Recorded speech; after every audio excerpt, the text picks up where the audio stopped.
Sama. Apa tahu dah?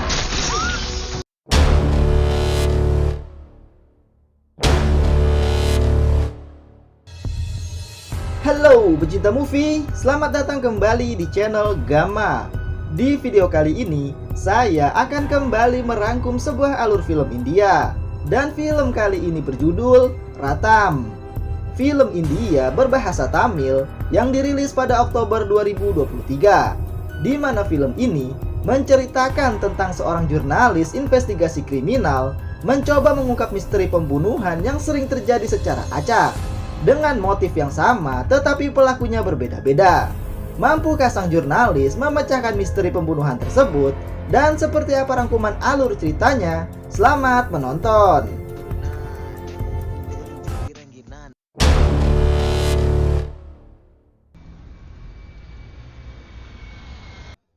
Film ini dimulai dengan memperlihatkan seorang pria yang sedang minum di sebuah bar dalam keadaan kesal. Lalu pria itu pun pergi ke kantor redaksi berita bernama Vanam yang berada di seberang jalan dalam keadaan basah kuyup. Dan tujuannya ingin bertemu dengan pimpinan di kantor tersebut.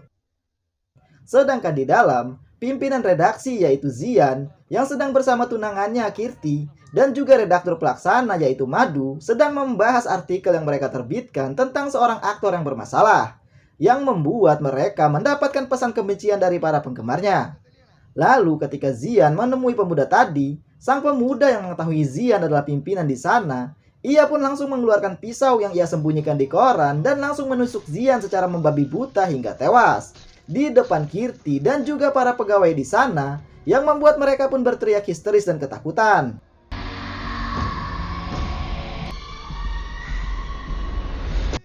Dan alasan pembunuhan ini karena ia kesal kantor Vana memberitakan hal buruk dari aktor idolanya, dan kekesalan itu pun membuatnya menjadi gelap mata. Akan tetapi sang pemuda tidak melarikan diri setelah membunuh, dan ia pun berhasil diamankan oleh keamanan di sana hingga polisi pun tiba dan membawanya.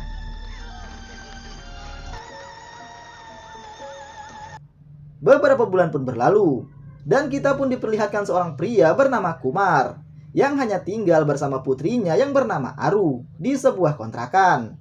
Kumar dulunya adalah seorang jurnalis dan juga pimpinan redaksi di kantor Vanam. Tetapi setelah istrinya meninggal saat melahirkan Aru, Kumar pun berhenti dari pekerjaannya demi fokus menjaga sang putri. Lalu suatu malam Kumar kedatangan seorang tamu, dan tamu tersebut ternyata ayah angkat Kumar yang sudah lama tidak bertemu. Ayah angkat Kumar adalah ayah kandung dari Zian atau pemilik kantor redaksi Vanam yang bernama Pandian.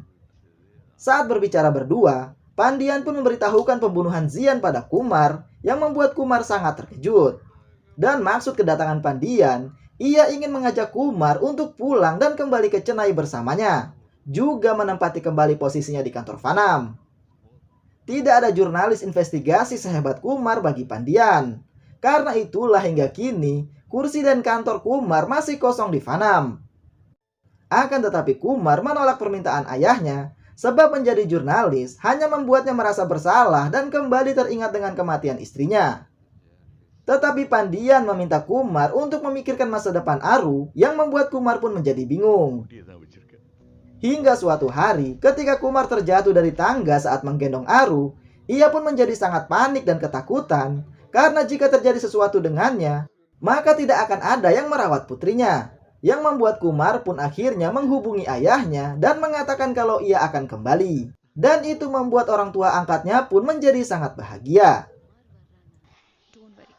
Di tempat lain, seorang ibu tunggal bernama Gita yang memiliki seorang putri yang mengidap disleksia atau gangguan dalam proses belajar, ia pun dipanggil oleh kepala sekolah karena para orang tua murid lain mulai mengeluhkan jika putri Gita bisa membawa pengaruh buruk pada anak-anak mereka dalam belajar. Mendengar itu membuat Gita pun marah dan memilih untuk memindahkan putrinya ke sekolah lain.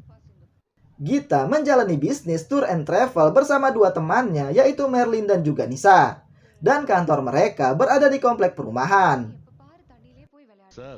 Sedangkan Kumar akhirnya tiba di Chennai dan Pandian pun membawanya kembali ke kantor Vanam. Dan saat tiba di kantor, terlihat seorang pria terus memperhatikan Kumar dari seberang jalan.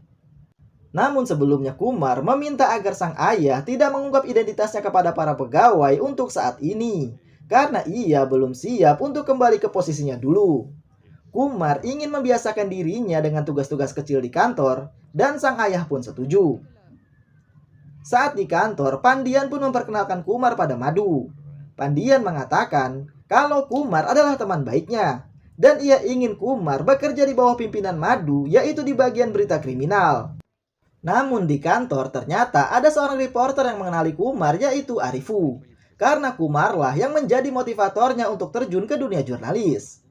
Kumar pun meminta Arifu untuk tidak memberitahukan atau mengungkap identitasnya pada siapapun, dan Arifu pun setuju. Di hari pertamanya bekerja, Kumar benar-benar tidak bisa berkonsentrasi, yang membuat Madu marah karena Kumar belum menyelesaikan tugas mudah yang ia berikan. Malamnya saat Kumar pergi ke tempat minum, terlihat pria yang sama yang terus memperhatikan Kumar juga ada di sana. Dan esok malamnya, saat Kumar sedang minum bersama Arifu di bar, tiba-tiba ada pelanggan lain yang hampir berkelahi, tetapi dilerai oleh pelayan di sana. Arifu lalu menanyakan apa yang terjadi. Pelayan mengatakan jika hal seperti ini sudah sering terjadi, di mana mereka mengobrol dan minum bersama kemudian berkelahi. Seperti beberapa bulan lalu, ada seorang pria yang sedang mengobrol, tiba-tiba ia pergi dan membunuh seorang pria di kantor berita. Mendengar itu Kumar pun terkejut. Lalu Arifu mengatakan jika korban yang dimaksud pelayan tadi adalah Zian. Beberapa hari kemudian pembunuhan kembali terjadi, di mana seorang pemuda yang terlihat kesal kepada seorang kolektor yang sedang mengerjakan proyek jalan. Tiba-tiba pemuda tersebut menendangnya ke jalan, yang menyebabkan sang kolektor tertabrak truk yang sedang melintas hingga tewas. Berita pembunuhan ini pun sampai kepada Madu yang juga didengarkan oleh Kumar, di mana pelakunya hanya satu orang dan langsung ditangkap di lokasi tanpa perlawanan. Mengetahui dua pembunuhan dengan motif yang terlihat sama, Kumar pun memberitahukan ayahnya jika ia memiliki kecurigaan tentang pembunuhan Zian. Walaupun berdasarkan penyelidikan polisi kalau motifnya adalah fanatisme yang berlebihan terhadap idolanya, tetapi Kumar merasa jika pembunuhan Zian dan pembunuhan kolektor saling berhubungan. Malamnya Kumar yang merasa tidak tenang, tiba-tiba keluar dari rumah dan berjalan kaki menuju kantor. Lalu ia pun masuk ke ruang artikel kriminal di perpustakaan kantor. Keamanan kantor pun menghubungi Pandian dan memberitahukan apa yang dilakukan Kumar. Tetapi Pandian justru memerintahkannya untuk membiarkan Kumar dan ikuti apa yang ia perintahkan. Sementara Kumar, yang akhirnya menemukan kembali jiwa jurnalisnya, ia pun mulai memeriksa dan menyelidiki dua pembunuhan yang terjadi. Esoknya, Madu pun terlihat bingung, karena semua staf berada di depan perpustakaan melihat yang dilakukan Kumar. Madu lalu masuk dan bertanya pada Kumar apa yang sebenarnya terjadi. Tetapi Kumar justru mengatakan kalau ia membutuhkan bantuan Madu untuk memberinya informasi, karena ia sedang menyelidiki kasus pembunuhan yang hampir terpecahkan. Ia pun meminta Madu dan Arifu untuk membawakan semua detail kasus pembunuhan kolektor, dan juga statistik dari kasus pembunuhan yang terjadi di Tamil Nadu selama 5 tahun terakhir. Bahkan juga detail dari latar belakang pelaku, usia mereka, keluarga mereka, bahkan pernyataan mereka setelah membunuh. Walaupun merasa bingung dan aneh, tetapi ia tidak bisa menolak karena ini adalah perintah Pandian. Arifu dan Madu pun mengumpulkan tim mereka untuk mengumpulkan semua detail yang dibutuhkan Kumar. Esoknya ketika Pandian datang ke kantor, Madu pun menemuinya dan bertanya siapa sebenarnya Kumar dan mengapa Pandian sangat mempercayainya. Mendengar itu Pandian pun akhirnya mengungkapkan identitas Kumar yang sebenarnya kepada Madu, yang membuat Madu sangat terkejut ketika mengetahui jika pria tersebut adalah Ranjit Kumar, seorang jurnalis yang sangat terkenal di dunia investigasi. Pandian pun memberitahukan ketika istri Kumar sedang hamil 7 bulan. Saat itu Kumar harus pergi untuk melakukan investigasi di daerah perbatasan. Akan tetapi setelah Kumar pergi, istrinya mengalami kontraksi dan akan melahirkan lebih awal. Karena ia sendirian di rumah saat itu dan tidak sempat dibawa ke rumah sakit, istri Kumar pun meninggal dan hanya putrinya yang selamat. Karena itulah kematian sang istri membuat Kumar merasa sangat bersalah dan mulai membenci dirinya sendiri. Setelah itu, Kumar yang seperti menemukan petunjuk, ia pun lalu keluar. Dan saat membuka gerbang kantor, Ia pun melihat pria yang selalu mengawasinya berada di seberang jalan. Kemudian Kumar pun kembali ke dalam. Kumar lalu mengumpulkan tim termasuk Pandian di ruang rapat untuk memberitahukan apa yang sedang ia kerjakan selama beberapa hari ini. Kumar kemudian menunjukkan video saat pelaku pembunuh kolektor ditangkap, di mana pelaku mengancam akan membunuh siapapun yang tidak menghormati agamanya, dan ia siap kehilangan apapun demi agamanya. Kemudian pembunuhan Zian, yang ancamannya terdengar serupa walaupun berbeda konteks. Kumar lalu menjelaskan jika kedua pelaku memiliki usia yang hampir sama dan juga mereka sama-sama tidak melarikan diri dari TKP dan masih banyak lagi persamaan lainnya. Namun yang terpenting, ternyata pola dan motif yang sama juga terjadi pada beberapa pembunuhan sebelumnya dalam 5 tahun terakhir. Kumar menambahkan, jika pelaku ditangkap di tempat, maka bukti tidak dapat dihilangkan, jaminan tidak akan diberikan, bahkan pengacara tidak bisa melakukan pembelaan. Dan disinilah mereka masuk sebagai jurnalis untuk mencari tahu dan mengidentifikasi suatu pola demi menjadikan cerita yang luar biasa, yang bisa mengubah jalannya sejarah. Karena seorang jurnalis yang baik harus bisa menemukan apa yang diabaikan oleh orang awam. Kumar pun menggabungkan beberapa pembunuhan ini dengan judul yang sama, yaitu Hate Crime. Hate crimes. Di mana semua pembunuhan ini didasari oleh kebencian. Kebencian suatu agama terhadap agama lain, suatu kasta terhadap kasta lain, kebencian terhadap kebebasan individu atas nama melestarikan budaya, bahkan kebencian dari seorang penggemar kepada penggemar lain, dan masih banyak lagi. Dan puncak dari kebencian itu adalah pembunuhan. Kumar lalu menunjukkan sebuah laporan dari Biro Catatan Kejahatan Nasional, di mana dari tahun 2012, jumlah kejahatan terus meningkat di Tamil Nadu. Dan pada tahun 2020, sekitar 158 orang menjadi korban pembunuhan karena kebencian. Yang membuat Kumar berasumsi jika ada orang atau organisasi besar di balik semua pembunuhan atas dasar kebencian ini. Kumar memiliki alasan kuat dari asumsinya itu, di mana sejak hari pertama ia tiba di kantor, seorang pria telah mengawasinya. Bahkan sampai hari ini, pria tersebut ada di luar mengawasinya. Mendengar itu, Madu merasa bingung, karena tidak ada siapapun yang tahu saat Kumar datang ke kantor kecuali Pandian.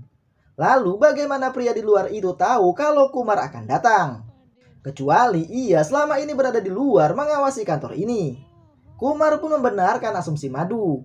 Dan Kumar mengatakan kalau alasan mereka mengawasi kantor ini karena mereka takut seseorang akan datang dan mulai mencari tahu tentang apa yang terjadi. Dan setelah ia datang, untuk mengetahui siapa Kumar dan apa hubungannya dengan kantor redaksi ini juga hubungannya dengan Zian. Setelah mengetahui semua itu, mereka pun mulai mengikutinya. Lalu Kumar menceritakan kembali kejadian perkelahian saat di bar, di mana saat itu pelayan di sana memberitahukannya sesuatu yang penting. Di mana malam itu pelaku pembunuh Zian sebelumnya berbicara dan minum dengan seorang pria di sana. Dan ternyata pria itu adalah pria yang sama yang selalu mengikuti Kumar, yaitu Rajendran. Rajendran sudah mengenal pelaku yang bernama Mutu, dan ternyata malam itu Rajendran mengajak Mutu untuk minum karena Rajendran ingin memprovokasi Mutu. Rajendran berpura-pura mengidolakan artis yang sama seperti Mutu. Dan Rajendran juga pura-pura marah dengan berita buruk yang ditulis oleh majalah Fanam.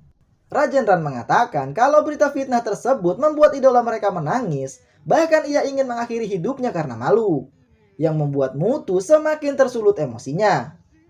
Rajendran terus memprovokasi Mutu untuk membalas apa yang dilakukan Zian sebagai pimpinan redaksi. Dan saat Mutu yang dalam keadaan mabuk mengatakan kalau mereka harus membunuh Zian, Rajendran pun mengambil pisau yang ditutupi koran dari tasnya. Ia mengatakan kalau ia sudah menyiapkan pisau untuk membunuh Zian, tetapi tubuhnya yang semakin tua membuatnya tidak bisa membalas dendam pada Zian. Rajendran pun menambahkan kalau saja ia masih seusia Mutu, ia pasti sudah melakukannya sejak lama. Bahkan ia akan menghabisi siapapun yang menghalangi. Dan ternyata kata-kata provokasi itu berhasil. Di mana saat Rajendran pura-pura ke toilet dan meninggalkan pisaunya di meja, Mutu langsung mengambil pisau tersebut dan langsung pergi membunuh Zian di kantor. Sementara Rajendran menyaksikan itu dari bar. Kembali ke Kumar, ia pun berasumsi jika pembunuhan ini memang sudah direncanakan. Dan ada yang mengatur skenarionya di balik layar dengan sangat jenius demi kepentingan pribadi. Yang membuat polisi ataupun orang awam tidak akan pernah mengetahui keterlibatan mereka. Kumar mengatakan kalau Muthu memang pelaku pembunuhan. Tetapi ada orang lain yang mencuci otak Muthu untuk melakukan pembunuhan ini.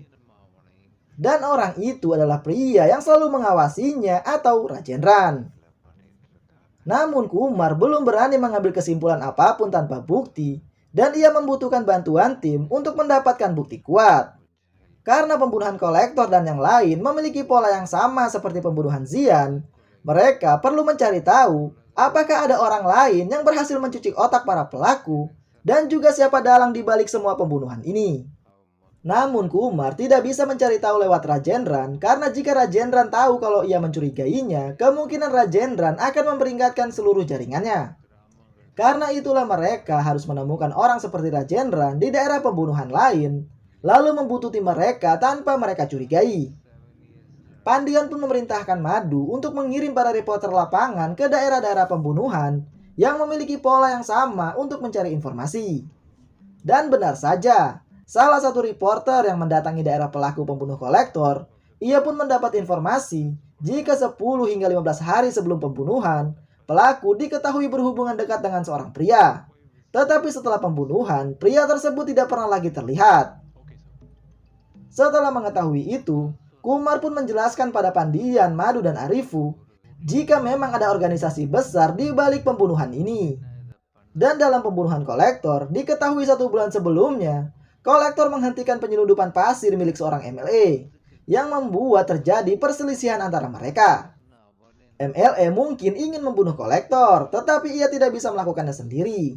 Karena itulah ia membutuhkan orang lain yang tidak memiliki hubungan dengannya untuk membunuh kolektor.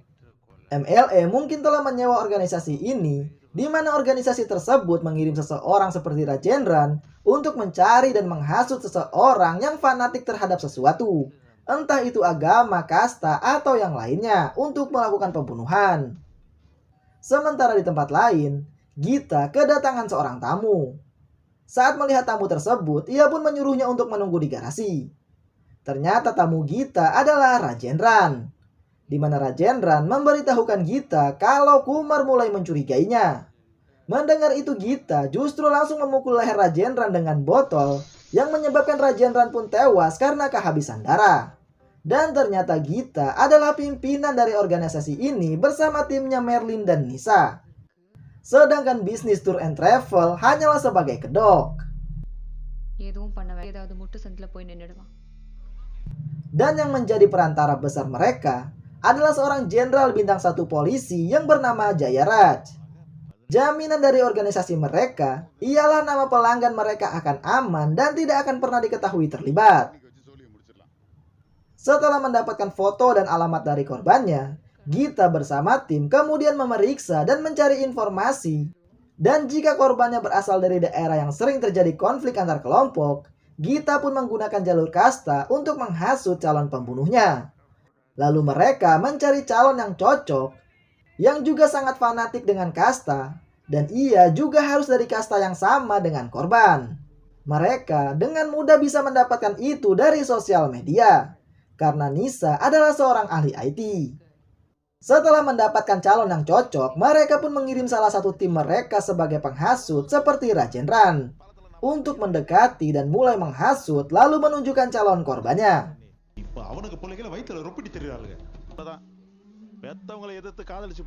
Sementara Kumar yang mulai buntu karena satu-satunya yang bisa membawanya pada organisasi ini adalah Rajendran, tetapi ia tidak tahu keberadaan Rajendran sekarang. Madhu mengatakan kalau mereka mencari calon pelakunya dari sosial media, pasti ada seorang ahli IT di dalam organisasi tersebut.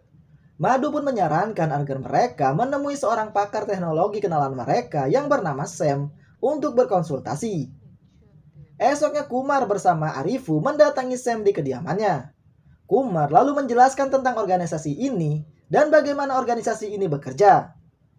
Sam mengatakan jika mereka bisa membangun suatu algoritma untuk menyaring calon, kemudian mengelola data besar untuk profil yang cocok, hanya bisa dilakukan dalam jangka panjang oleh perusahaan IT dengan staf terbaik. Namun sejauh pengetahuannya untuk di India, hanya 4-5 orang yang bisa melakukannya sendirian. Sam kemudian menunjukkan foto saat ia bersama orang-orang tersebut 7 tahun lalu di acara konferensi Big Data se-India, di mana salah satu dari mereka adalah Nisa. Dan jika ada yang bisa melakukannya sendirian seperti yang dikatakan Kumar, maka Sam yakin kalau pasti salah satu dari mereka.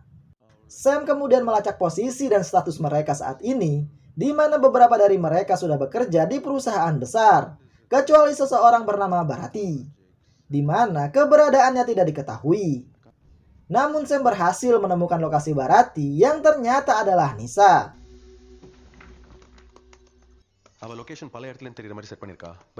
Esoknya Kumar dan Arifu pergi ke lokasi Bharati untuk memastikannya. Kumar pun berpura-pura mencari Bharati, tetapi Merlin mengatakan kalau tidak ada pegawai di sini yang bernama Bharati. Lalu saat Nisa datang, Kumar pun mengenali wajahnya. Namun Nisa mengatakan kalau Kumar salah orang karena tidak ada yang bernama Bharati di sini. Tetapi itu membuat Kumar semakin yakin kalau Nisa salah satu dari organisasi tersebut. Esoknya Nisa menghubungi Gita dan mengatakan kalau Kumar sudah mengetahui identitasnya dan pasti akan terus menyelidikinya. Namun Nisa meminta Gita untuk tidak perlu khawatir karena ia tahu apa yang harus ia lakukan. Mendengar itu justru membuat Gita menangis. Siangnya Arifu memberitahukan Kumar kalau mereka baru mendapatkan informasi jika Nisa bunuh diri. Setelah mengetahui itu, Kumar kemudian kembali menghubungi Sam dan bertanya apakah Sam bisa meretas server yang dibuat Nisa. Namun Sam mengatakan kalau itu tidak mungkin karena Nisa sudah menyiapkan pengaman pada servernya. Dan satu-satunya cara, Kumar harus membawa server tersebut kepadanya. Karena Kumar yakin kalau server tersebut pasti berada di kantor Nisa atau lokasi yang dilacak oleh Sam, Kumar pun menghubungi Arifu dan memberitahukan rencana untuk mendapatkan server tersebut dari kantor mereka.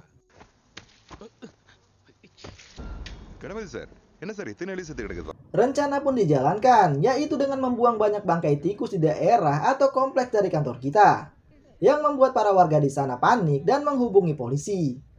Saat polisi tiba, karena bau bangkai yang semakin menyengat dan situasinya semakin buruk, polisi pun memberitahu atasan mereka dan memanggil petugas dari Departemen Kesehatan. Lalu tiba-tiba beberapa reporter datang ke lokasi dan memberitakan yang terjadi secara langsung. Karena masyarakat yang mulai panik dan media pun membesar-besarkan berita ini dengan isu-isu negatif, membuat kepala Departemen Kesehatan memerintahkan bawahannya untuk melakukan karantina di daerah tersebut selama 2 hari dan mengevakuasi semua warga untuk diperiksa di rumah sakit. Saat Gita tiba di kantornya, tidak lama kemudian polisi tiba dan langsung mengosongkan area juga mengevakuasi warga menggunakan APD. Namun Gita yang melihat mobil dari media Vanam juga berada di sana, ia pun sadar dan menghubungi Jayaraj. Gita mengatakan kalau semua ini pasti rencana Kumar yang memang sengaja ingin mengosongkan tempat ini agar ia bisa mendapatkan servernya. Gita tidak ingin dievakuasi karena semua data organisasi mereka semuanya ada di sini. Dan jika mereka mendapatkan data ini, maka bukan hanya dia dan timnya yang akan ditangkap, tetapi Jayaraj, termasuk para menteri dan pejabat-pejabat tinggi akan ikut ditangkap. Mendengar itu, Jayaraj kemudian mengirim bawahannya dari polisi anti-teror ke lokasi, dengan mengatakan jika mereka mendapat kabar tentang kegiatan teroris yang berlangsung di rumah nomor 64 atau kantor kita. Setelah mereka diizinkan masuk, pimpinan polisi anti-teror itu pun bertemu dengan Gita dan mengatakan kalau Jayaraj lah yang mengirimnya. Gita lalu membawanya ke ruang server mereka dan meminta bawahan Jayaraj untuk membawa semua server mereka dari sini dengan aman. Dan Jayaraj lah yang akan mengatur sisanya. Setelah itu Gita dan Merlin pun pura-pura ditangkap dan semua server mereka pun dibawa dengan mobil van polisi yang membuat Kumar sangat kesal karena rencana mereka untuk mendapatkan server gagal. No. Kumar kemudian langsung menghubungi polisi yang dulu menangani kasus Zian, yaitu Vimal. Kumar pun memperkenalkan diri sebagai Ranjit Kumar dan Vimal pun mengenalinya. Kumar mengatakan saat ini ia sedang menjalankan investigasi untuk cerita kriminal dan ia butuh bantuan Vimal untuk mencari informasi siapa yang mengirim pasukan anti teror ke lokasi karantina. Setelah itu Kumar dan Arifu mengikuti mobil van yang membawa server yang ternyata dibawa kantor komisaris oleh Jayaraj. Kumar kemudian kembali menelpon Vimal dan Vimal mengatakan kalau Jayaraj lah yang memerintahkannya dan semua departemen tahu bagaimana korupnya Jayaraj. Kumar bersama Arifu kemudian menemui Vimal di kantornya. Saat bertemu, Kumar memberitahukan kalau cerita kriminal yang sedang ia kerjakan, yaitu beberapa kasus pembunuhan yang terjadi di Tamil Nadu dengan pola yang sama termasuk kasus Zian. Ia punya bukti terbesar dalam kasus tersebut yang saat ini disimpan oleh Jayaraj di kantor komisaris. Kumar membutuhkan bantuan Vimal untuk mendapatkan bukti tersebut dari Jayaraj. Jika mereka mendapatkan buktinya, maka bukan hanya Jayaraj, tetapi seluruh jaringan ini yang beroperasi di Tamil Nadu akan ditangkap. Dan ini akan menjadi kasus terbesar dalam karir Vimal. Walaupun resikonya besar, namun Vimal bersedia untuk membantu Kumar. Setelah itu Kumar kemudian menelpon reporternya dan menyuruh mereka untuk datang ke kantor komisaris malam ini. Tidak berselang lama, Jayaraj keluar dari kantor komisaris dengan membawa beberapa server di mobilnya untuk menemui Gita. Akan tetapi tidak jauh dari kantor, ia dihadang oleh Vimal dan polisi. Vimal mengatakan kalau ia mendapat informasi jika Jayaraj menyimpan bukti kuat dalam kasus pembunuhan di mobilnya dan mereka harus memeriksa itu. Namun Jayaraj menolak hingga terjadi ketegangan antara mereka di sana, yang membuat Jayaraj panik dan bingung hingga menodong Vimal dengan pistol. Dan di waktu yang sama, media pun tiba di sana. Karena sudah terpojok dan tidak ada pilihan lain, Jayaraj pun memilih menembak tangki mobilnya yang membuat mobilnya meledak dan ia pun tewas di sana.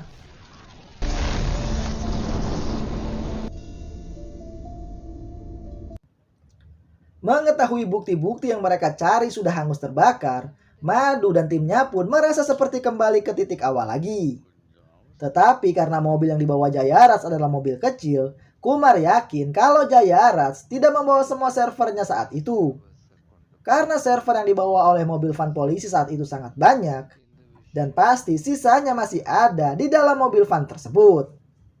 Kumar pun berencana untuk mencurinya dari sana sebelum Gita mendapatkannya. Karena tidak ada polisi yang tahu tentang server di mobil van tersebut selain Jayaraj. Di waktu yang sama, Pandian mendapat telepon jika akan ada jumpa pers malam ini di kantor komisaris untuk membahas masalah Jayaraj. Mendengar itu, Kumar mengatakan kalau ia akan datang ke sana bersama reporter mereka. Lalu Kumar meminta Sam untuk meretas CCTV di kantor komisaris dan mengarahkannya dari luar gedung ke tempat mobil van tersebut berada. Kumar pun langsung pergi ke kantor komisaris sebagai reporter. Saat para reporter sedang mengajukan pertanyaan, Kumar pun keluar dan pergi ke tempat mobil yang berada di tempat parkir sesuai arahan Sam. Kumar akhirnya menemukan mobil van tersebut, lalu Sam menyuruh Kumar untuk membawa harddisknya saja. Kumar kemudian mengambil semua harddisk di server. Akan tetapi saat ia ingin pergi, banyak polisi yang berjaga di sana, yang membuat Kumar kembali bersembunyi di dalam mobil hingga pagi.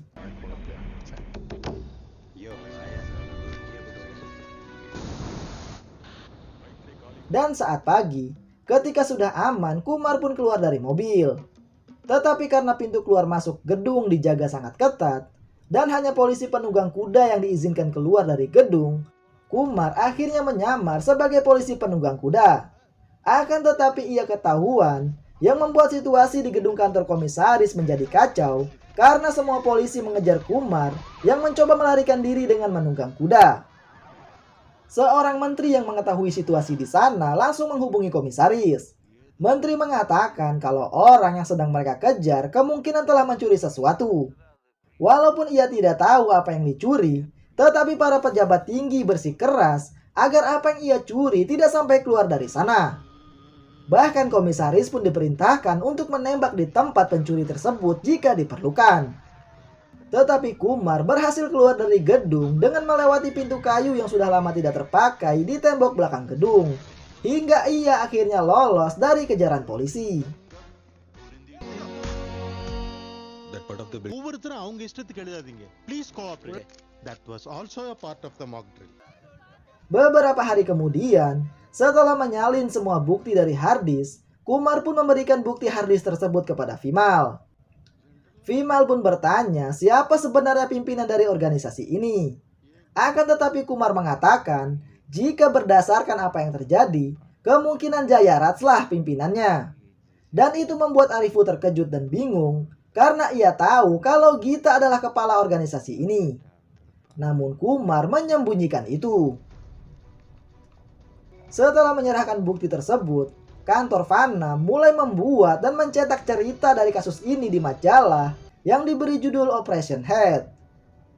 Dan di sisi lain, polisi mulai menangkap orang-orang yang tergabung dalam organisasi ini, di mana organisasi tersebut memiliki anggota di banyak sektor, antara lain seperti polisi, politisi, pengusaha, bahkan lembaga peradilan.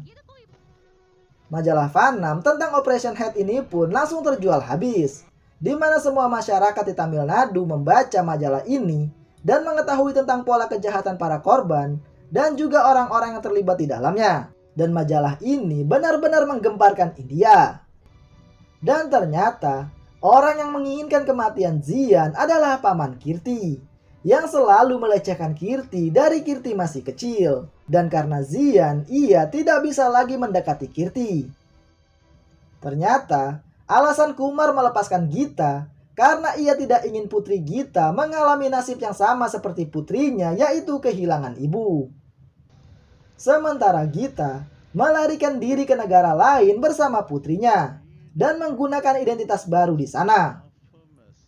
Akan tetapi saat ia tiba di rumah persembunyiannya, ia pun terkejut karena mendapat surat yang dikirim untuk nama baru yang digunakan Gita. Saat ia membukanya, ternyata surat tersebut dari Kumar atau kantor Fanam, di mana isi pesannya adalah selamat berlibur dan jangan pernah kembali. Ternyata Kumar tidak begitu saja melepaskan Gita karena ia telah memastikan Gita tidak akan pernah lagi kembali ke India. Dan film pun selesai.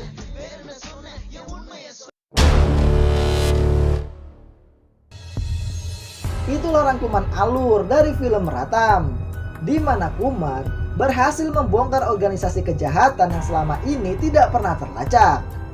Sekian video kali ini, dan nantikan video selanjutnya. Terima kasih sudah menonton, dan sampai jumpa.